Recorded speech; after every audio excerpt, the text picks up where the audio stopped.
দরিদ্র মানুষের জন্য যে বিভিন্ন ধরনের মাননীয় প্রধানমন্ত্রীর যে উদ্যোগ এবং এই উদ্যোগের ফল কিন্তু আমরা পাচ্ছি। আমরা ইতিমধ্যে স্বল্পোন্নত দেশ থেকে উন্নয়নশীল দেশে আমরা স্ট্যাটাস লাভ করেছি।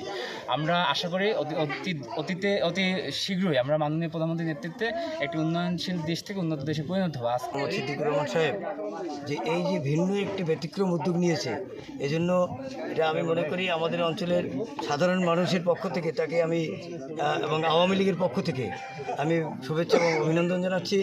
আমি মাননীয় প্রধানমন্ত্রীকে প্রথমেই ধন্যবাদ জানাই। এছাড়া মাননীয় প্রধানমন্ত্রীর পক্ষ থেকে যে ঈদ উপহার আমাদের ছাত্ররা নিয়ে আসছেন, ছাত্রদের নেতৃবৃন্দ নিয়ে আসছেন। মাননীয় প্রধানমন্ত্রী দেশরত শেখ হাসিনার নেতৃত্বে বাংলাদেশে বিগত কয়েক বছরে সারা বিশ্বে একটা অনন্য নজির আশ্রয়ণ প্রকল্পের মাধ্যমে কয়েক লক্ষ গৃহহীন মানুষকে আশ্রয়ের অধীনে আনা হয়েছে। একটি খণ্ড মাথা গোঁজার ঠাঁই দেওয়া হয়েছে। আমরা মাননীয় প্রধানমন্ত্রীর এই ভিশনারি লিডারশিপে আমরা একটা প্রশংসনীয় উদ্যোগ, এবং আমরা এই মাননীয় প্রধানমন্ত্রী এই যে ভিশনারি নেতৃত্বে আমরা এই যে দরিদ্র মানুষের জন্য যে বিভিন্ন ধরনের মাননীয় প্রধানমন্ত্রীর যে উদ্যোগ এবং এই উদ্যোগের ফল কিন্তু আমরা পাচ্ছি। আমরা ইতিমধ্যে স্বল্পোন্নত দেশ থেকে উন্নয়নশীল দেশে আমরা স্ট্যাটাস লাভ করেছি। আমরা আশা করি অতি শীঘ্রই আমরা মাননীয় প্রধানমন্ত্রীর নেতৃত্বে একটি উন্নয়নশীল দেশ থেকে উন্নত দেশে পরিণত হবো। আজকের যে আমাদের কর্মসূচি, মাননীয় প্রধানমন্ত্রী যাদেরকে ঘর দিয়েছেন তাদেরকে আমরা ঈদের উপহার সামগ্রী উপহার দিচ্ছি, এবং আমরা গতকালকে বেতাগী উপজেলা অডিটোরিয়ামে আমরা বেতাগী উপজেলায় যতগুলো এই ঘর আছে আশ্রয়নের তাদের প্রত্যেকটি পরিবারকে আমরা ঈদ উপহার পৌঁছে দিয়েছি। তার আগের দিন 6 তারিখ আমরা বামনা উপজেলা অডিটোরিয়ামে একটা পৃথক একটা প্রোগ্রামের মাধ্যমে সেখানে যতগুলো পরিবার আছে যারা আশ্রয়ণ প্রকল্পের অধীনে এসেছেন তাদেরকেও আমরা ঈদ উপহার সামগ্রী করেছি। এখন বর্তমানে আমরা এই ধারাবাহিক কর্মসূচির 3য় দিন আজকে আমরা এসেছি এই পাথরঘাটা উপজেলায়, এবং এই পাথরঘাটা উপজেলায় যতজন এই আশ্রয়ণ প্রকল্পের অধীনে আছেন আমরা চেষ্টা করছি তাদেরকে আমরা একটু ঈদ উপহার পৌঁছে দেওয়ার জন্য। এবং আমাদের এই প্রোগ্রামে সার্বিক পৃষ্ঠপোষকতা এবং সহযোগিতা করেছেন বাংলাদেশ আওয়ামী লীগের শিল্প বাণিজ্য বিষয়ক সম্পাদক DGME এর সাবেক সফল সভাপতি অঞ্চলের কৃতি সন্তান জনাব সিদ্দিকুর রহমান। কত পরিবারকে আপনারা? আমরা টোটাল এই 3 উপজেলা প্রায় 2000 পরিবারকে আমরা এই খাবার দিচ্ছি, আমরা ঈদ উপহার দিচ্ছি। আর ঈদ সামগ্রীর ভিতর কি কি ছিল? ঈদ সামগ্রীর ভিতর আছে 5 কেজি চাল, 1 কেজি পোলার চাল, 1 লিটার সয়াবিন তেল, 1 কেজি চিনি, এবং 2 প্যাকেট লাচ্ছি সেমাই, 1 প্যাকেট দুধ, 1 প্যাকেট ট্যাং, একটা সাবান।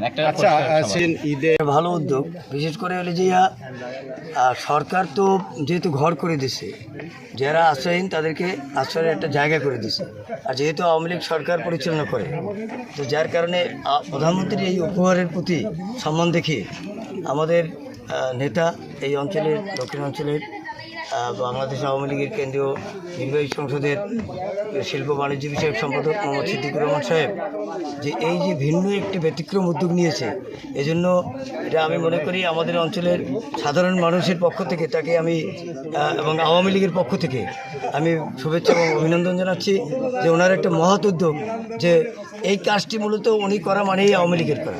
যেহেতু আওয়ামী লীগ সরকার, তো সরকার যেরকম আওয়ামী লীগের পাশে থেকে করে, মানে জনগণের পাশে থেকে করে, আওয়ামী লীগ পার্টি লেভেলে, দলীয় লেভেলে এটা একটা নিদর্শন যে দলীয় লেভেলে দলীয় নেতারা ব্যক্তিগতভাবে যে সাধারণ মানুষের একেবারে দূর প্রান্তে এসে যে ঈদের এই উপহার সামগ্রী পৌঁছে দিয়েছেন, এটা আমি মনে করি যে আওয়ামী লীগের জন্য একটি সুখকর খবর, এবং আওয়ামী লীগের নেতাকর্মীরা এ থেকে শিক্ষা গ্রহণ করবে, এবং আদার যারা আছে তারাও দেখবে যে একটা পার্টি লেভেল থেকেও যে সাধারণ মানুষের পাশে যে পার্টি দাঁড়ায়। আর বিশেষ করে বাংলাদেশ আওয়ামী লীগ একটি ঐতিহ্যবাহী দল, এই দল জনগণের দল, যার কারণে এই দলের যে নেতা কর্মীরা আছে তারা জনগণের সাথেই থাকে।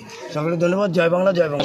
আমি ধন্যবাদ জানাচ্ছি মাননীয় প্রধানমন্ত্রীকে। তার এই মহৎ উদ্যোগের কারণে কিন্তু পাথরঘাটার প্রায় 842টি পরিবারকে আমরা ঘর দিয়েছি, এবং আপনারা একটা জিনিস খেয়াল করবেন যে পাথরঘাটার বেশিরভাগ ঘরে কিন্তু এইসব ছিন্নমূল মানুষ নিয়মিত থাকে। এর জন্য আমি মাননীয় প্রধানমন্ত্রীকে প্রথমেই ধন্যবাদ জানাই। এছাড়া মাননীয় প্রধানমন্ত্রীর পক্ষ থেকে যে ঈদ উপহার আমাদের ছাত্ররা নিয়ে আসছেন, ছাত্রদের নেতৃবৃন্দ নিয়ে আসছেন, সেই জন্য তাদের অসংখ্য ধন্যবাদ জানাই। কারণ এখানে আমরা অবশ্যই তাদের ঘরের ব্যবস্থা করছি, কিন্তু এখনও দেখা যায় কিছু কিছু জায়গায় হয়তো বা জায়গার ইসের কারণে তাদের সবসময় করা সম্ভব হয় না, মানে জীবিকা অতটা নির্ভরশীল তারা হতে পারে না।